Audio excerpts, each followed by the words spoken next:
हरे कृष्णा दोस्तों, कैसे हो सब लोग। आशा करती हूँ आप सभी स्वस्थ हों, सुरक्षित हों और खूब खुश रहें। हर दिन की तरह आज भी यही मेरी अभिलाषा है। सर्दी का मौसम है और ढेर सारी सब्जियाँ बनाने में मन करता है और खाने में भी सबको बहुत पसंद आता है। वैरायटी रहती है हर दिन कुछ नया ताज़ी सब्जियों से। तो मैं तैयारी करूँगी लंच की, लेकिन इससे पहले मैं शुभम का बनाना शेक बना रही हूँ, जिसके लिए मैंने नॉर्मल सा दूध लिया है 1 गिलास और इसमें पके हुए केले डाल दिए हैं। उसे नहीं पता है, ये सीक्रेट है कि मैंने 2 केले डाले हैं उसे एक ही पता है ये वाली बदमाशियाँ भी मम्मी बहुत कर लेती हैं, चीटिंग। और इसमें मैंने डाला है 1 बड़ा चम्मच भुने चने का पाउडर। इसलिए पाउडर कम डाला है क्योंकि फिर वो केला भी, और केला 2 इसलिए डाला, ये भी रीज़न है, बहुत पतले पतले से थे इसलिए। मीडियम थिक बड़ा होता है तो फिर एक ही डाल देती मैं। भाई ये मेथी की सब्ज़ी इतना बड़ा बंच था, कल रात मैंने साफ़ करके रखा, क्योंकि सुबह सुबह जब मेथी के पत्ते निकले रखे रहते हैं तो सुबह काम आसान हो जाता है। तो मैंने रात सारे पत्ते डंठल से अलग करके पत्ते पत्ते चुन कर रख दिया था बांध करके। अभी सुबह मैंने इसको धुल करके अच्छे से भगोने में डाल करके इनको नहला धुला करके ऐसे ड्रेन बास्केट में रख दिया था कि पानी भी झड़ जाए जब मैं कुकिंग प्रोसेस करूं। तो ये इस टाइम तक बिल्कुल धुली हुई रखी हैं। इनका पानी भी अच्छे से झड़ चुका है, ड्रेन बास्केट में रखा था मैंने काउंटर टॉप में, तो एकदम ड्राई सी हैं। अब इनको मुट्ठी में पकड़ करके ना एकदम बारीक सा काट लिया है। पहले जैसे एक मुट्ठी पकड़ के मेथी को काटो तो थोड़ी थोड़ी सी रफली चॉप्ड होती हैं, फिर उसको वापस से ऐसे पकड़ के मुट्ठी बना के आड़ी तिरछी नाइफ से कट करो फिर वो एकदम बारीक हो जाती हैं। तो ये सब ट्रिक हम लोग करते करते सीख जाते हैं। और लेकिन हाँ, सफाई पसंद सब्जियां हैं, ये कमर तोड़ देती हैं, पहले इनकी सफाई करनी पड़ती है बैठ करके और तब होते हैं इनके काम। मटर के भी दाने निकाल के रखे थे मैंने कल रात, और मेथी भी साफ़ करी थी। पत्ता गोभी आई थी और मटर और मेथी। पत्ता गोभी मटर कल बना लेंगे, आज हरी सब्ज़ी बना लेते हैं, वरना फिर ये मुरझाने लग जाती हैं। मैंने 2 आलू बॉईल किए थे, क्योंकि आज जो मेथी की सब्ज़ी मैं बनाने वाली हूँ ये बॉयल आलू से बनेगी। ये बहुत टेस्टी लगती है, ट्राई ज़रूर करना। कढ़ाई में सरसों का तेल गरम करके जीरा और बारीक कटी हुई लहसुन का तड़का लगाएंगे, इसमें हींग डालेंगे और हरी मिर्ची कटी हुई डालेंगे। ये बॉयल किए हुए आलू हैं। बॉयल आलू के साथ आलू मेथी का एक अलग ही टेस्ट आता है, सच्ची मुच्ची बहुत टेस्टी लगता है। कच्चे से भी मैं बनाती हूँ, लेकिन ये आलू उबले हुए वाले से बहुत ज़्यादा टेस्टी बनता है, बहुत जल्दी बनता है। तो जैसे कि मैंने आलू उबाल लिए थे, अभी सुबह ही छोटे कुकर में रख दिया था जिस समय मैं अपनी चाय बना रही थी। और बस अब मैंने यहाँ पर कटे हुए आलू, हल्दी और नमक डाला है।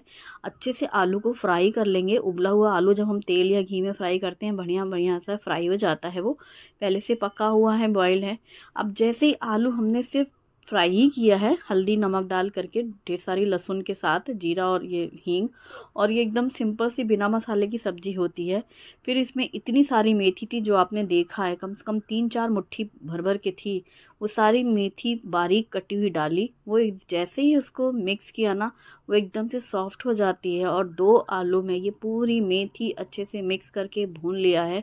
और लास्ट में आप कुछ ही देर में देखेंगे तो मेथी की भाजी पूरी भुन जाती है, जितना अच्छे चाहो तुरंत, क्योंकि वो सॉफ्ट हो जाती है।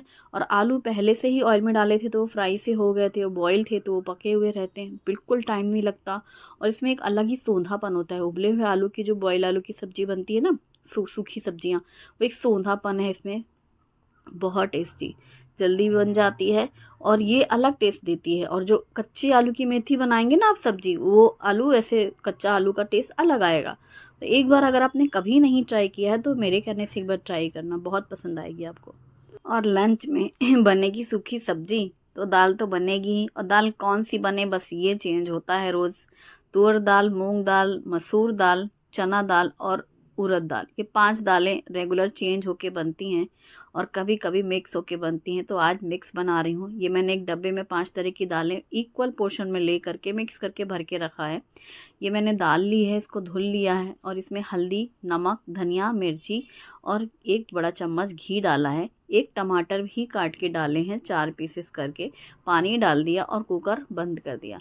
सिंपल सारे सूखे मसाले रेगुलर से हल्दी, नमक, धनिया, मिर्ची और घी डालकर टमाटर के साथ इसे बॉईल करेंगे। टमाटर इसलिए बॉईल करने के वक्त वक्त डाला है, जैसे टमाटर का छिलका हट जाएगा ना और बॉईल हो जाएगा तो बहुत अच्छे से मिक्स हो जाएगा।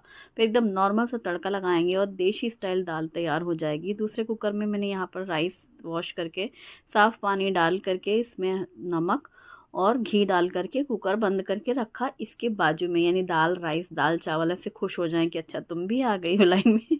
दाल को सुकून मिले, चावल भी है और चावल को खुशी हो कि दाल भी है। तो इन दोनों को एक साथ लाइन से रख दिया है। और अब मूली काट रही हूँ मैं सैलड के लिए। आधी मूली अभी काट रही हूँ, आधी बाद में काट लेंगे, क्योंकि जब जैसे खाने के टाइम पे ना उस टाइम पे फिर जैसे लगा तो तुरंत, क्योंकि कई बार ज़्यादा सी काट वाट के रख दो ना ये गाजर मूली, फिर वो ऐसे नरम सी होने लगती हैं। जिनको देर से खाना होता है फिर वो बहुत देर हो जाती है, इस वजह से ज़्यादा सी नहीं काटी है। और यहाँ पर कुकर की सीटी स्टीम पूरी निकल चुकी थी और करीब 3-4 विसिल आने दी थी। एक तेज़ आंच में आई थी, फिर धीमी कर दी थी और जैसे ही कुकर खोला है टमाटर के छिलके ऊपर से हटा लिए हैं और फिर इनको मिक्स कर लिया है। इसमें मैंने गर्म पानी भी मिक्स किया है, कितना पतला करना है क्योंकि काफ़ी गाढ़ी सी थी। और इसमें कटा हुआ धनिया पत्ता डालकर रखा साइड में। अब तड़के पैन में घी गर्म करके जीरा, ढेर सारी बारीक कटी हुई लहसुन, हींग और अदरक और मिर्ची पाउडर, क्योंकि इसमें जो मिक्स दाल है 5 दालें हैं, जिसमें कि उड़द की दाल है, चने की दाल है, मसूर की दाल है। हर दाल का एक अलग ही फ्लेवर रहता है और हर एक में एक अलग, जैसे कि हींग तो सब में जाता है, हींग जीरा। किसी दाल में जैसे उड़द की दाल में लहसुन बहुत अच्छा लगता है। अगर जो लोग लहसुन नहीं खाते हैं वो स्किप कर सकते हैं, टोटली स्किप कर सकते हो। आप नॉर्मल पहले सारी चीज़ें डाल सकते हो, हल्दी धनिया मिर्ची टमाटर, और लास्ट में सिर्फ हींग जीरे का तड़का। लेकिन अदरक ज़रूर डालना, अदरक से ना इसमें बहुत अच्छा टेस्ट आता है, अलग ही स्पाइसी फ्लेवर आ जाता है। तो घी में सारी चीज़ें तड़का लगा करके दाल में मिक्स करके मैंने दाल को हांडी में ट्रांसफ़र कर लिया है। ये जो हांडी है कॉपर बॉटम में है, तो ये गैस में यूज़ होती है, इंडक्शन में यूज़ नहीं होती हैं। तो जैसे दाल गरम करना है तो हांडी में ही डायरेक्ट गैस में गरम कर लेंगे, क्योंकि दाल चावल जब खाना हो कई बार दोपहर शाम में बच्चों को, तो ठंडा तो हो ही जाता है ना, या हम दोबारा सर्व कर रहे हैं थोड़ा देर से, तो हांडी डायरेक्टली गैस में रख के गरम कर सकते हैं। तो इसलिए मैंने उसमें ही ट्रांसफ़र किया है। और ये चावल मैंने इस डोंगे में निकाले हैं और इनको भी साइड में रख दिया। चावल एकदम खिले खिले बिखरे हुए बनते हैं। एक ही सीटी लेती हूँ मैं, दूसरी में बंद कर देती हूँ। पूरी स्टीम निकलने के बाद ही कुकर खोलते हैं। और मैं गूँथ रही हूँ आटा बाजरे का, जिसमें मैंने बाजरे के आटे में हल्का सा नमक डाला है और मैं नॉर्मल पानी से गूँथ रही हूँ। कभी कभी गुनगुने पानी से भी गूँथ लेते हैं, कभी नॉर्मल पानी से भी। एक दिन किसी ने कमेंट में पूछा था कि कैसा पानी लेना है। ये जो आटा है ना, ये दोनों तरह से गूँथ जाता है। पहले मैं भी सोचती थी किसी को सिर्फ गर्म पानी से ही गूँथना है, तो एक मेरी फ्रेंड है, उन्होंने मुझे बताया कि नहीं नहीं, ऐसा कोई ज़रूरी नहीं है, नॉर्मल पानी से भी गूँथ जाता है। तो अब मैं कभी कभी ऐसे ही गूँथ लेती हूँ, क्योंकि ना मैं थोड़ा थोड़ा आटा गूँथती हूँ। जैसे कि अभी मैंने निकाला तो 2 बड़ी सी रोटी बन जाएंगी, और ये बहुत हैवी होती हैं रोटियाँ। तो जितनी बनानी है जितनी खानी है उसके हिसाब से, जैसे शुभम ने दाल चावल खाने हैं, अब रोटी खानी है, उस टाइम पे आटा लो, तुरंत तुरंत गूँथो। और ये मैं थाली में टैप करके बनाऊंगी आज। तो ये बहुत ही सिंपल सा तरीका है, इसके लिए आपको चकला बेलन की भी ज़रूरत नहीं है। जब आटा अच्छे से गूँथ जाए, बहुत ढीला ना रहे और थोड़ा सा सख्त सा रहे, और फिर उसके बॉल ले लो इक्वल पोर्शन में, जो इतना भी आटा आपने तैयार किया है। जितनी बड़ी बनाना चाहो मर्ज़ी, आप बड़ी भी बना सकते हो। यहाँ तो बहुत बड़ी बड़ी सी भाकरी बनाते हैं बाजरे की महाराष्ट्र में, वो जो एकदम परफेक्ट बनाते हैं, उन लोगों से बन जाती है हाथों से भी। तो थाली में ना सूखा आटा डाल करके नीचे की तली पे, मतलब रोट बॉल, ये जो लोई है ना उसके नीचे के हिस्से में सूखा आटा ज़्यादा रखते हैं और ऊपर में हल्का सा। और फिर क्या होता है, नीचे ज़्यादा सूखा आटा होता है तो वो ऐसे घूमता है हाथों से। जब हम इसे ऐसे टैप करते हैं और थाली को आप ऐसे घुमाते जाएंगे साइड से, अगर अगर आपको ज़रूरत लगे तो, या फिर एक तरफ से थाली पकड़ ली एक साइड से, जैसे मैंने पकड़ के रखी है, और हाथों को ही हम घुमाते जा रहे हैं। या एक समय ऐसे आए कि अब चिपक लगी है रोटी, अब तो ये घूम नहीं रही है, तो थाली घुमा लेने का। और फिर इसको ऐसे थाली को ही पलट करके हाथों में आ जाती है, क्योंकि चकले से कई बार उठाने में टूट जाती है। आपने नोटिस किया होगा, चकले में चिपक लगी रोटी, अब हम हटा रहे हैं उससे तो वो उसी में टूट गई। तो ना थाली में बहुत ईजी रहता है, थाली पलट ली तो वो हाथ में आ जाता है ना, हल्का तो ऐसे ऐसे करके, और बस फिर गर्म तवे पे डाल दिया। मतलब हम हैं अनाड़ी। बाजरे की रोटी, ज्वार की रोटी, ये साल में मतलब विंटर सीजन में ही बनती हैं। देखो 12 महीना हम सिर्फ फुल्का सेकते हैं, मतलब उसमें ये आदत है हमको। ज्वार और बाजरे की रोटियाँ, मक्के की रोटियाँ, ये सब विंटर सीजन में बनती हैं, और दो चार ही बनानी रहती हैं। पूरे लोग नहीं खा रहे होते हैं घर में, किसी को फुल्का चाहिए तो किसी को ये बाजरे की रोटी चाहिए, किसी को सिर्फ राइस चाहिए। तो इस हिसाब से। और बहुत ज़्यादा बना के नहीं रखती हूँ मैं ये रोटियाँ, मतलब उतनी ही आटा गूँथती हूँ, उतना बनाया जितना सर्व करना है, जिसको खाना है उस टाइम पे। तो बस झटपट से बन जाती हैं। और गरम गरम रोटियों में डालो घी और इसको पहले तवे पे अच्छे से सेक लेना दोनों साइड से, और ऑलमोस्ट 80% सिक जाए तवे पे, तब उसको आँच में सेकना। तो बहुत ही क्रिस्पी रहेगी, करारी करारी सी बनेगी, क्योंकि तवे पे अच्छी सी सिक जाएगी ना, तो कच्चापन नहीं रहेगा बिल्कुल भी। और फिर गैस की आंच में वो कुरकुरी सी हो जाएगी। और गरम दाल में घी डालो, मिक्स दाल बहुत टेस्टी लगती है, मसालेदार और बिना मसाले वाली सब्जी, क्योंकि दाल मसाले वाली है, स्पाइसी सी।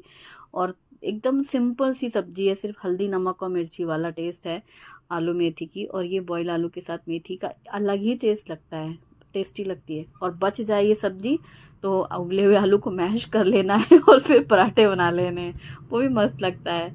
और साथ में मिनी जैगरी, छोटा सा जो है ना वो गुड़ है, वो शेप में आता है मिनी जैगरी करके जार में। और खाने के साथ बाजरे की रोटी में गुड़, मूली और पापड़, बस सुकून है ये घर का खाना। क्या विंटर स्पेशल या फिर एकदम सिंपल सी लंच थाली, ये है सुकून वाला खाना, जो कि सिर्फ और सिर्फ घर में बनता है, हर घर में बनता है। इसीलिए कहा जाता है अपने घर के खाने में जो सुकून है वो दुनिया में कहीं भी नहीं। अपने घर में दाल रोटी खाओ, अचार चटनी खाओ, तो भी आपको ऐसा सेटिस्फैक्शन मिलेगा, जो कि आपको बाहर के खाने में एक दिन मिल सकता है, 2 दिन मिल सकता है, रोज़ रोज़ नहीं। और घर में हम रोज़ इसी खाने की डिमांड करते हैं, इसी के लिए सुबह से जाग के फिर हापा-तापी करके इसी में लगे पड़े रहते हैं ना। ये है दिसानो फ्यूज़ली पास्ता, जो कि दुरूम वीट से बना हुआ है। अगारो हनीकॉम चाइप्लाई स्टेनलेस स्टील कढ़ाई विद लिड, इसमें पानी नमक ऑयल डाल करके पास्ता के साथ कुछ वेजिटेबल्स डाल करके बॉईल करके छान करके साइड में ले लिया। फिर कढ़ाई में तेल गरम करके बारीक कटी हुई प्याज, अदरक लहसुन कुटा हुआ डाल करके भून करके, फिर टमाटर, शिमला मिर्च, स्प्रिंग अनियन डाल करके भून कर मैगी मसाला डालें। और इसमें pizza pasta sauce, tomato ketchup, नमक स्वाद के अनुसार डाल के भून कर बॉईल किया हुआ पास्ता वेजिटेबल्स मिक्स कर लें, ब्लैक पेपर पाउडर डालें और गर्मा गर्म ये पास्ता सर्व करें। वीडियो पसंद आए तो वीडियो को लाइक ज़रूर करें, अपनी फैमिली और फ्रेंड्स के साथ भी शेयर करें। Thanks for watching, bye bye, take care.